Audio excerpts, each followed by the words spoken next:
Hello, welcome to the Quantum Bridge, another episode for you with another new guest.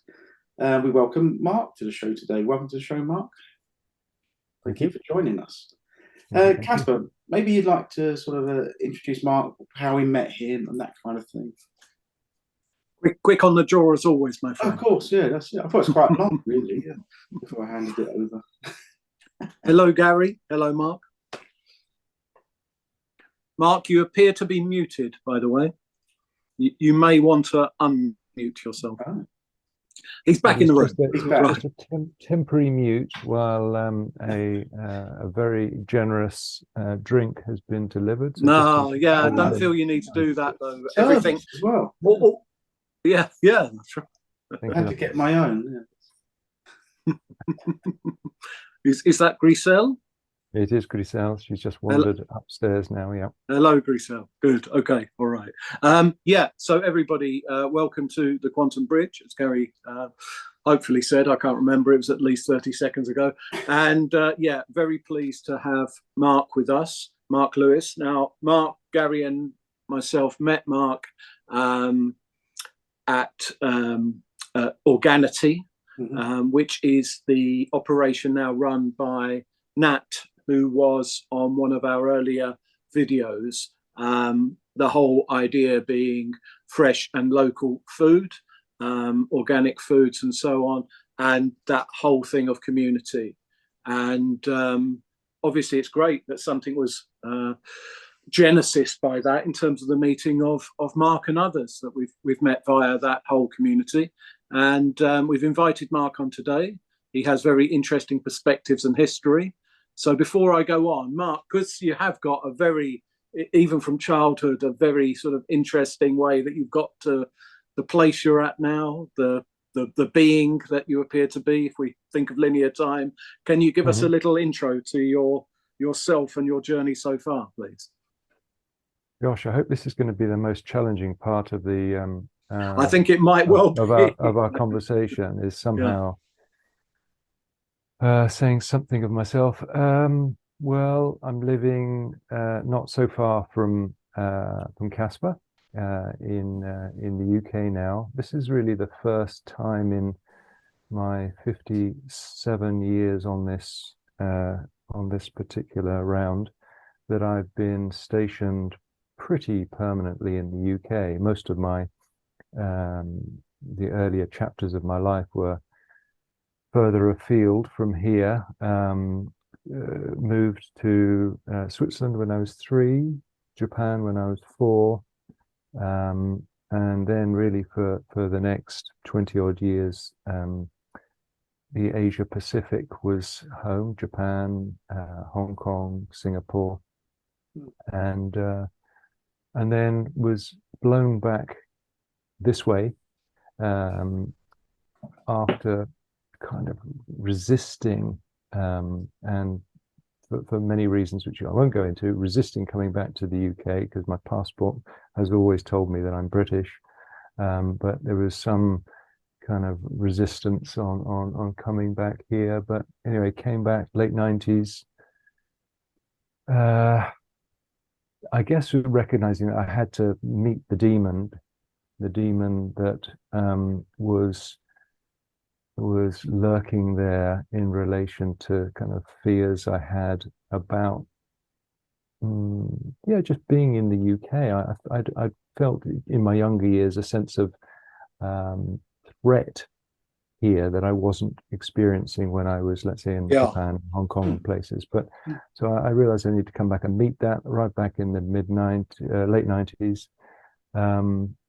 Began meeting a tribe of freelancers in the very late 90s, set up a business called the Wizards Network.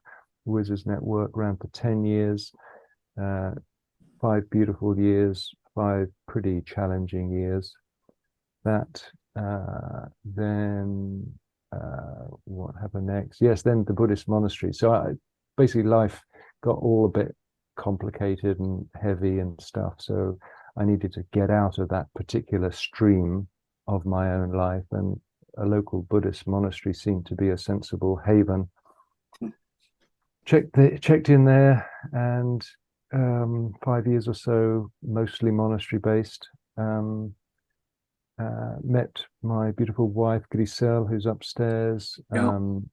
Born in Lima, Peru, and so then having had Asia Pacific as the primary kind of influence on my marination, then South America kind of came on stream, and so the Andes and Andes in particular started to bring some influence. And so yeah, we were coming back and forwards to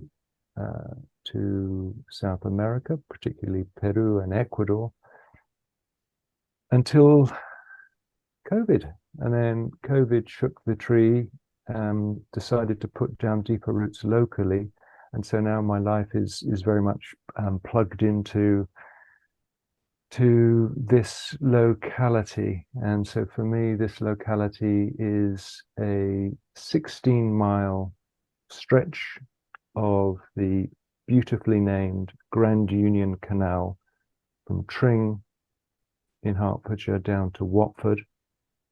So that Grand Union Canal, and of course symbolic in its name of really what we're kind of awakening in now, really, this Grand Union. And so I found myself now, I don't know, doing lots of things, but each of them impinges somehow on food, local food, organic food, food as a foundation for community and for nourishing of all the bodies, physical and otherwise.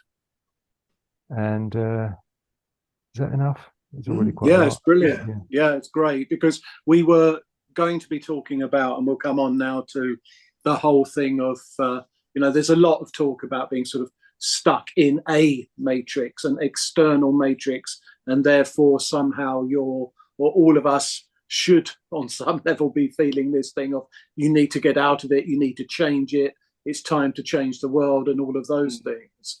When there is an argument that the real matrix is our own inner matrix, and that actually in the end there is no real division between the outer and inner matrix anyway. So given all of those different vantage points and all of the things that you've experienced up until this point and whatever is now being brought in, do you feel that there is a sort of falling away of a certain type of control structure that is facilitating these sort of emerging communities?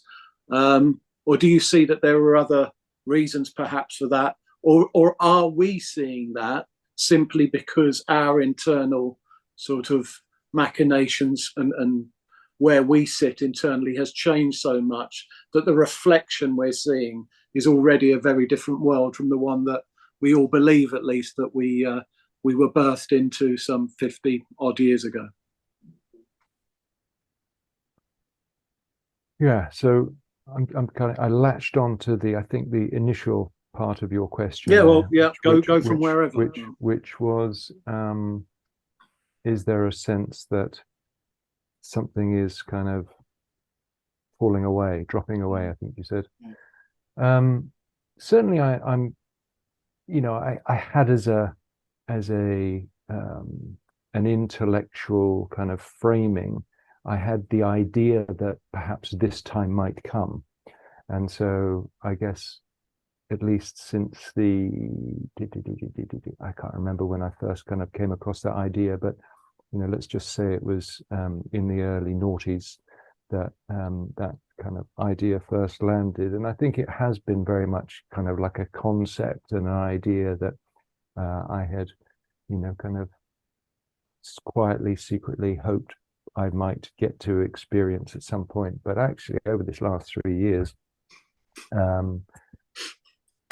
it's quite an acceleration, isn't it? Yeah. It's an acceleration, and literally it's kind of melting, dissolving, purifying, whatever the term is, to really bring into question whether it actually, the matrix that we have kind of feared, has it ever actually existed beyond suggestion? And the suggestion of others, and certainly that's kind of, I think, where I am now, is literally just thinking, well, that was a bloody clever play, that whole suggestion that we are within this matrix. And so I'm not suggesting that there hasn't been technology and kind of a hypnotic kind of hold or limiter that has been put on the consciousness field of all planet dwellers, particularly human. But the sense that really is a suggestion, and that it is not made of anything other than just a collective kind of hypnotic kind of hum that is now not being supported by the grand matrix, the one that kind of that moves the celestial bodies through the sky, the ones that kind of I guess kind of coordinates this sense that we have that this is our reality. So there is this greater matrix experience, and of course there is this little me matrices that kind of I'm looking out through. But the idea that there's something between this little me matrix and that kind of infinite matrix that is somehow holding our societal experience into some kind of limit, that whole layer is seemingly just dropping away. It still has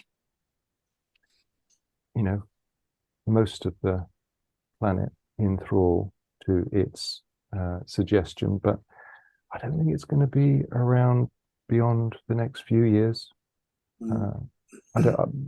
Certainly I'm not intending for it to make up much of my own personal experience beyond the next couple of years, and I can accept that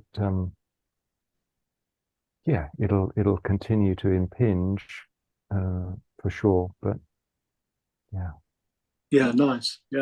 I mean, I would just say on that, I mean, we can choose to plug back immediately to the matrix via TV, other types of media, literally via the television, in terms of the frequency that it pumps out and the hypnotic state into which one can fall, irrelevant of how good, bad, indifferent, exciting what you're watching is. The whole thing of Marshall McLuhan's thing of the medium is the message, that I've found that by having a more natural and authentic physical life, with things like gardening and being involved in these different types of food and these different types of community, and less time at that type of screen, that in itself is actually a very physical or 3D representation of a matrix falling away.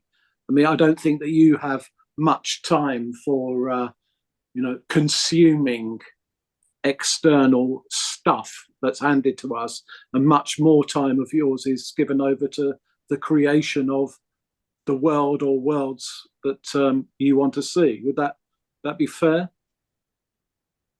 Yeah, I hope so, though, I can't deny the fact that I still tune in the morning to the odd podcast, or I enjoy my rugby, so I keep a notional half an eye on what's happening in the international world. I'm not really that bothered about kind of club rugby so much, but I tune in there.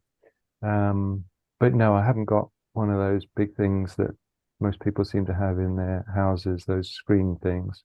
But I've got a number of these little ones. And yeah, I don't find, well, I find it actually very uncomfortable even to walk into a space where a television is on. But similar, I think, with newspapers, I haven't read one of those for a while. I did. I did. I kind of stayed on with BBC Radio 5, I think, until sometime maybe about 2009, 10. I might have had a half an ear into that world, but no, I don't know how much. It's funny to think that's a decade or more ago. That was all that was amusing me. That's right.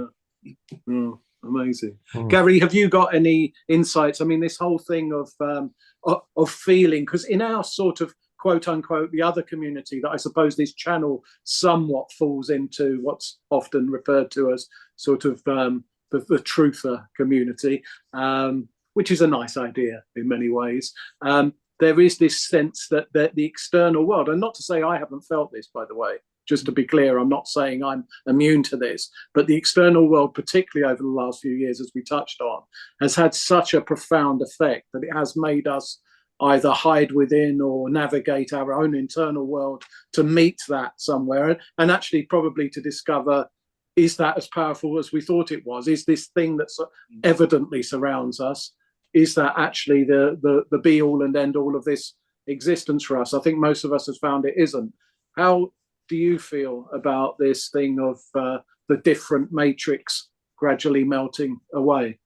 I mean, for me, I think like the conversations we're having here, the fact that more people are switching away from, the conventional media, they're exploring themselves, exploring these ideas more. I appreciate it, like Mark was saying, that yes, there is, of course, the majority is still somewhat under the spell, but these things, I believe, have to make a difference. When I'm on my social media or looking at these types of shows, the fact that I've seen people shift, including myself, a few years ago, I wouldn't be talking about energy and frequency and vibration and consciousness and expanding.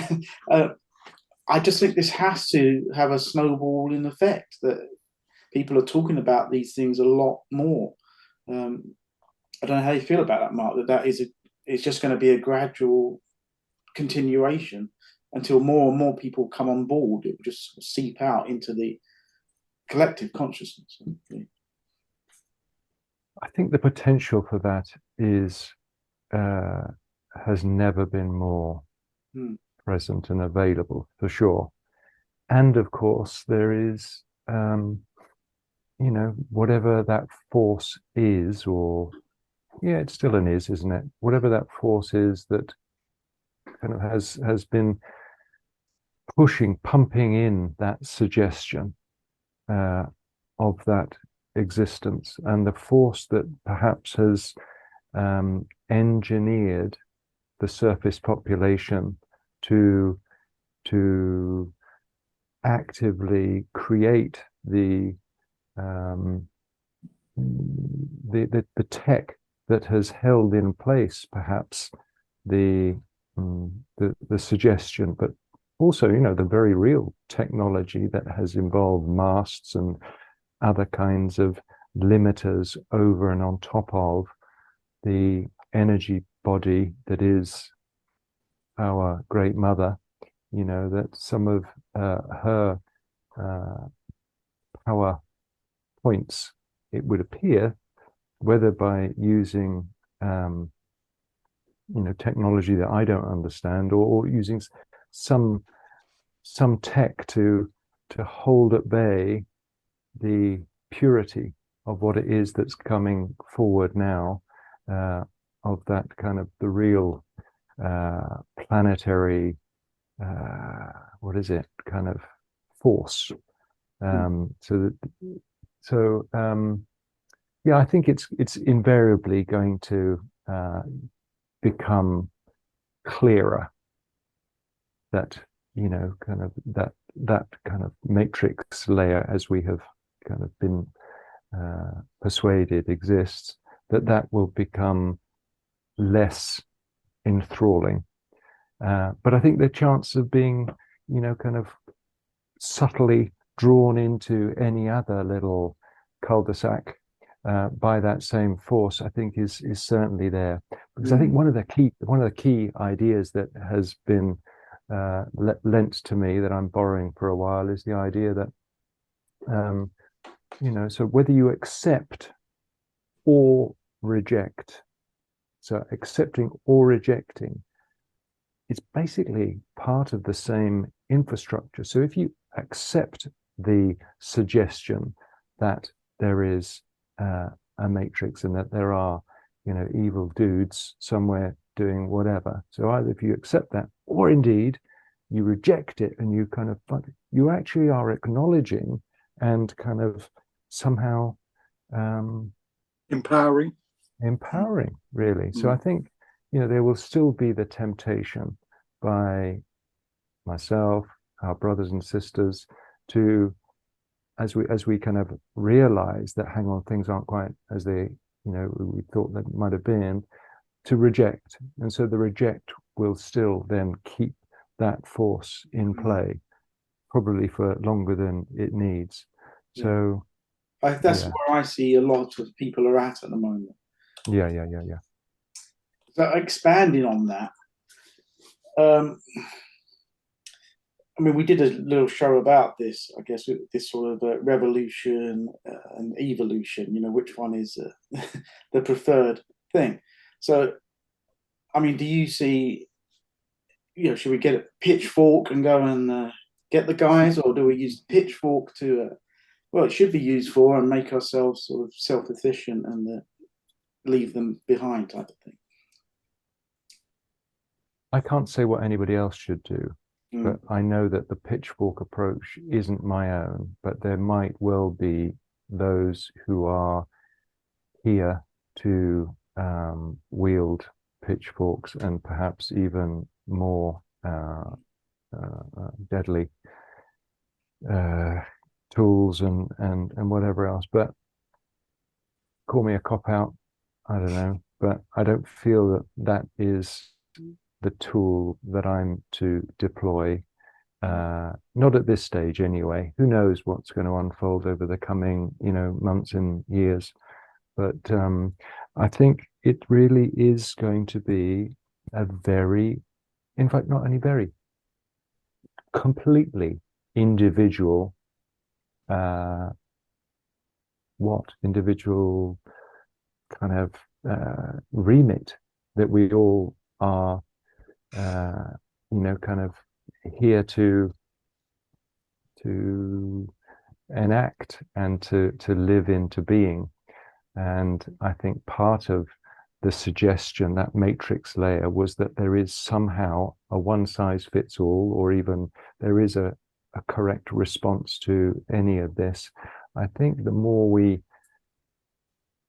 kind of align with that sense of purity of our own being, then the love revolution is really going to be played out at least in 8 billion different ways, as each of us does what we are guided by, some sense that it's the same, not only sense, but the same kind of purity that will dissolve the need for us to think in terms of problem solution. That kind of upwelling of being, hopium, but my sense is that that's the matrix, in a sense. That's an aspect of the matrix that we are seeing dissolve in our experience increasingly. What was the word you used? More quickly, as it seems to be speeding up. It seems to be literally by the day picking up more and more of a pace to see this is all dropping away. Yeah, the sort of snowball effect, it seems. Yeah. There's also this thing of, I mean, it is a dichotomy, this external reality in some respects, in that we, on some level, appear to have chosen this dualistic experience, but by its very nature, have things like hot and cold and evil and good and blah, blah, blah, blah, blah. And yet there seems to be this sense that we're being swept along by something that might allow us to keep a level of that duality in our experience, but much of that is softening or melting away. And I mean, maybe even within the high ranks of things like academia. I mean, Mark shared with me a lovely conversation with two well-known people. Certainly one of them's very, very well known on the internet at the moment. And they were talking really about their own revelations. But then when they were playing back these very interesting insights that they were having and these feelings, they were doing that through the mechanism of the sort of academic framework that they are steeped in. And that was gradually peeling away all the real juicy bits of it. So I'm hopeful that we're going to see more and more people coming forward, perhaps having these sorts of conversations where they are able and willing to be utterly authentic. Not that these other guys are trying to be inauthentic, but there's still that thing of, you know, if you're talking about sort of fairly highfalutin stuff, you should be doing so with some sort of PhD after your name or whatever. And what I think we're all seeing is that those levels of, you know, these people are great because of that type of learning, that's falling away. And there's a whole load of people bringing forth their truth now without the need to do that through the lens of some type of, you know, tick box academia. And I'm not trying to be harsh on my background, and my family is steeped in that sort of stuff. So I'm not knocking it, but do you get that sense, Mark, that we're finding that more people, particularly at a grassroots level, are starting to express, it's like Gary touched on, actually, areas and thoughts and concepts that even a couple of years ago, we wouldn't have been having those sorts of exchanges? 100%. Yeah, 100%. Yeah, I mean, what referencing as you just did then that short kind of video clip, one of the ways of thinking about what I think you were just saying was that until now life seems to have been abstracted, or we've needed to mediate the experience through frameworks offered by different kind of fields of academia. I know that a topic that you two are both very interested in is money and new money, and what will money look like, not only in money but kind of the whole economic kind of layer. So that's a particular layer that's really of deep interest to me too. So so what is this kind of experience going to be? How is it going to be experienced when we're not mediating our experience through, for example, money, through concepts and ideas and religious ideals, but actually living it in real time, and dancing the great dance, not necessarily even as the dancer, but as the dance. I think it's all coming up for review, isn't it? Yeah, I mean, unfiltered expression is maybe a way of just sort of terming that. Yeah, just without these many veils that we put across our experience, and that do nothing to enhance it. I mean, life is perfect if you meet it where it is. And the moment we put up these veils, even those concepts, as you've so rightly pointed out about Matrix, you know. Maybe like you said there, Casper, you mentioned the word, you know, like a level playing field, maybe in economics, but also in that everybody has an opinion. You don't need that expert badge, or, you know, everyone is valued. But as usual, Mark, like we said, this would go quick, and we are within our last minute, so we'll have to close the show and maybe pick up the conversation again some other time when it's convenient for everybody. Yeah, I'd love to talk more about the Wizard Network and what that was and may still become, Mark. But yeah, for now, thank you for joining us. I think that was a great sort of first window into your world, and we'll see you again, we hope, very soon. Thank you. Thank you, chaps. I enjoyed that. Thank you. Lovely. Cheers. Take care. Take care.